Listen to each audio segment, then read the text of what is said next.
We had gone to a campsite abandoned years ago, thinking we would find peace in the middle of nature. But some places are never truly abandoned. They are never forgotten. They just wait. And we were in the wrong place at the wrong time. But what about you? Have you ever stepped into a place and immediately wanted to turn back, but couldn't? Because sometimes, that place doesn't let you leave. Before we start the story, let me know in the comments where you're from, and when you're watching this, don't forget to like the video and subscribe. Now, let's proceed with our story.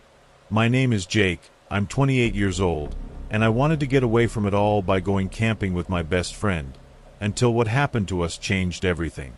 I've always loved camping. Getting away from the noise of the city and spending time in nature is relaxing for me. That's why I decided to go camping with my best friend Daniel in the forest. We set our course and headed to an old campsite. When we arrived at the campsite, we immediately noticed that it had been abandoned for a long time. This was exactly what we expected. The fire pits were filled with dirt, and the benches were covered in moss. There were decaying logs and fallen trees scattered around. Daniel seemed nervous, but he acted like he wasn't. "Let's set up the tents and start a fire. Maybe we'll feel better later," he said. We set up our tents, gathered some wood, and started a fire. But every time I looked around, I kept seeing shadows moving in the dark. I thought it was just my eyes playing tricks on me, but that unease never left me. Around midnight, Daniel went out of the tent to use the bathroom. While I waited for him to return, the wind suddenly picked up and whipped the tree branches violently. I curled deeper into my sleeping bag, but then I heard a scream from the distance. It didn't sound human. The shrillness of the scream pierced through the air, and it was so sharp it sent a chill down my spine. My hair stood on end. I rushed outside, but Daniel was nowhere to be found. I grabbed my flashlight and moved toward the sound. My steps led me to an old ruin deep in the campsite. As I approached, a strong urge to turn back gripped me, but I thought Daniel might be inside. I gently pushed open the door. Inside, there were old newspaper clippings pinned to the walls. Headlines like "Missing Campers," "Mysterious Forest Incident," and "The Bodies of the Victims Were Never Found" caught my attention. A cold wave of fear washed over me. I found Daniel in a corner, staring blankly at something. "Daniel!" I called, but he didn't respond. I slowly approached him and touched his shoulder. At that moment, a hoarse breathing sound came from the other side of the ruin. I turned my head, and from the shadows, a long, thin, and pale face stared at me. It had no eyes. Its mouth was far larger and deeper than any human's. When it opened its mouth, a hoarse whisper echoed, "Don't leave, stay with us." My entire body froze. I grabbed Daniel's hand and, with all my strength, pulled him toward the door. The sound of footsteps behind us sent chills down our spines. We didn't dare go back to our tents. We left our things behind and ran to the car, speeding away from the campsite. But sometimes, in the dead of night, I still hear that whisper. After we left the campsite, we tried to shake off the shock of what had happened. There was an eerie silence in the car. Daniel looked pale, hardly speaking. Even when we reached the city limits, his eyes were fixed on a blank spot in the distance. I asked him over and over what had happened, but he only shook his head and took deep breaths. When we got home, I thought everything was over, but I was wrong. That night, I began to be haunted by nightmares. I found myself standing alone in a dark forest. The trees were morphing, their branches turning into human arms. The wind's howl echoed in my ears, and among the shadows, a faceless figure appeared. Its whispers were so loud that it felt like they were echoing inside my head. "You're here. You're with us." I woke up drenched in sweat, my heart racing. I grabbed my phone and texted Daniel. But something strange happened. My message was unread. Even worse, the next day, Daniel didn't show up for work. His family said they couldn't reach him. In a panic, I went to his house and knocked on the door repeatedly, but no one answered. Eventually, we called the police. When they entered Daniel's house, they said everything seemed normal, but Daniel had vanished. They searched for him for weeks, but no trace of him was found. The only thing I knew for sure was that whatever we saw in that ruin had somehow touched Daniel. Maybe it took something from us there. Or maybe that thing entered Daniel. I still hear that whisper at night. Sometimes, when I look into the mirror, I see shadows moving behind me. I thought I escaped the campsite, but I was wrong. Because that thing, it came back with me. One morning, I woke up to find everything in the house had been moved. Drawers were open, paintings were turned upside down, and the most terrifying thing of all was that something had scratched into the wall of my bedroom. "You're with us." I looked into the mirror, expecting to see my reflection. But instead of me, it was Daniel. My nightmare was just beginning.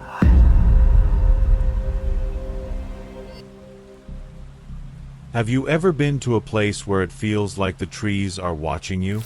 A place where the whispers of the wind carry secrets, and the shadows move just a bit too much? Well, that's exactly what happened to us, what happened to me, on that trip. But before we dive into the story, take a minute to comment where you're from and when you're watching this. If you love these creepy stories, don't forget to hit that like button and subscribe. My name is Sarah, and I'm 26 years old. A few months ago, I decided to take a break from city life. My job was stressful, and I needed some peace. Spending a week in the woods sounded perfect. Just me, my camera, and nature. It was supposed to be a solo trip, but at the last minute, my best friend Lily convinced me to join. Lily and I had been through everything together, so when she suggested a weekend camping trip, I couldn't say no. We picked a remote spot deep in the forest, far from civilization. It seemed like the perfect place to disconnect. No cell phone signal, no internet, just trees, wildlife, and the sound of wind rustling through the leaves. We arrived late in the afternoon, set up our tents, and spent the evening by the fire, laughing and talking about life. It was peaceful, beautiful, and calm. But that night, something went wrong. It started off subtle. At first, just a flicker in the corner of my eye. A shadow, too big to be an animal, moving just beyond the reach of the campfire's light. I shrugged it off, blaming the flickering flames. By the time I noticed it, Lily was already half asleep, and I didn't want to scare her. So I kept it to myself, trying to focus on the stars above us. As the night wore on, the forest grew eerily quiet. The usual night sounds, the crickets, the owls, the wind, faded away, replaced by a heavy, almost suffocating silence.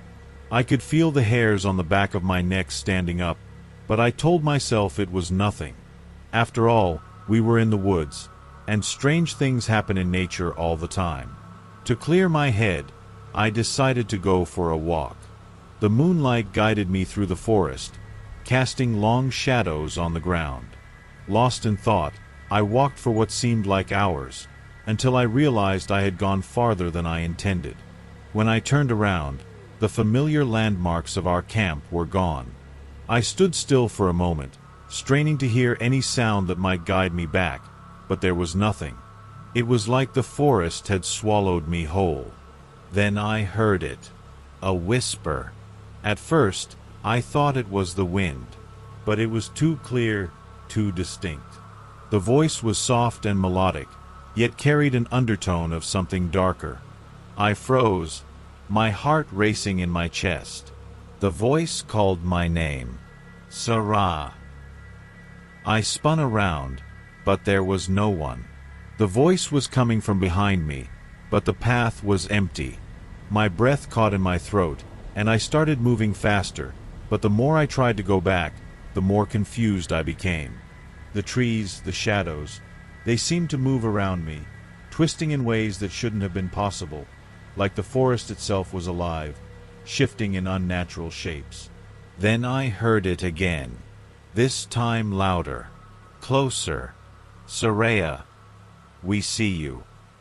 My legs moved before my brain could process the words. Panic set in as I started to run. My footsteps echoed eerily in the silence, but the voice still followed, hanging in the air like a dense fog. I could feel something moving in the shadows, watching, waiting. Stumbling through the trees, I tried to make my way back to camp, but the forest twisted and turned, pulling me deeper into its heart. Now I could hear whispers from all directions, not just one voice, but a chorus of voices calling to me. The air grew colder, and I could see my breath in the moonlight. My heart pounded in my chest, and my head spun, but I couldn't stop running. Finally, I broke through the tree line and found myself back at the camp. Lily was sitting by the fire, staring at me with wide, frightened eyes. "Where were you?" she asked, her voice trembling. I collapsed beside her, breathless, and tried to explain what had happened. But as I spoke, I realized I couldn't make sense of the words. The whispers, the shadows, the cold. It was like a dream, a nightmare I couldn't wake up from. The next morning, we packed up in silence and left without saying a word. We didn't even stay for breakfast. I tried to tell Lily about the whispers, but she just didn't understand. She thought I was just scared of being alone, but I knew what I had heard. The forest had something in it, something old and ancient, something that didn't want us there. It's been years since that trip, but the memories still haunt me. Sometimes, late at night, I hear the same whisper in the wind.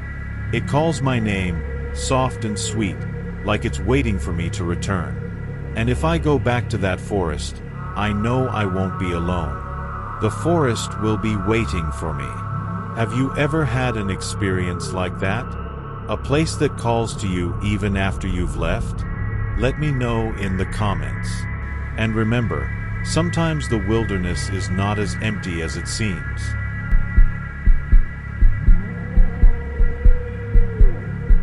A group of friends decided to escape the city life and spend the weekend at a remote campsite. The villagers were filled with strange rumors about the forest. Everyone spoke of the missing people and those who were never found. But we thought of these as just scary stories. Still, sometimes you realize that the things passed down by word of mouth are true. My name is Mark.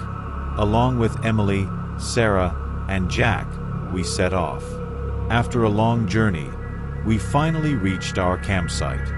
The forest stretched all the way to the riverbank, and the surrounding trees stood eerily still until we set up camp.